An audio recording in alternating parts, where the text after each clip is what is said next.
మేము first time ఈ laughing హౌసెస్కి వచ్చాము. మాకైతే మంచి యూనిక్ ఎక్స్పీరియన్స్ వచ్చింది. మేము వెళ్ళింది గోస్ట్ మ్యాన్షన్కి వెళ్ళాము. ఈవెన్ మనం చంద్రముఖి సినిమాస్ చూస్తే ఎలా ఉంటుందో రియల్గా మనకి అంత భయము అన్ని ఫీల్ అవ్వాలంటే మాత్రం guarantee one of the best experience అని చెప్పొచ్చు గోస్ట్ మ్యాన్షన్. నేనైతే చాలా భయపడాను, చాలా యాంగ్జైటీగా ఫీల్ అయ్యాను. అన్ని రకాల ఫీలింగ్స్ నేనైతే అనుభవించాను. మీరు కూడా డెఫినెట్లీ ట్రై చేయండి ఒకసారి.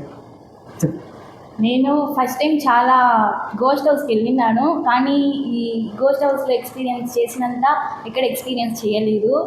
సో ఈ ఫీలింగ్ నేను చాలా ఫియర్గా ఉండింది. నేను పోయినప్పుడు నాకు చాలా భయం వేసింది, కానీ ఆ ఫీలింగ్ని నేను ఎంజాయ్ చేశాను. నేను ఎప్పుడు ఇలా ఫియర్ అయింది లేదు ఎక్కడ. ఈ ఫీలింగ్ని మీరు చాలా బాగా ఎంజాయ్ చేయొచ్చు. చాలా బాగుంది, చాలా సూపర్ డూపర్. సో డెఫినెట్లీ ఎవరైతే వస్తారో మీరంతా ట్రై చేయండి, చాలా బాగుంది. మంచి ఫీలింగ్ ఎక్స్పీరియన్స్ కూడా వస్తుంది.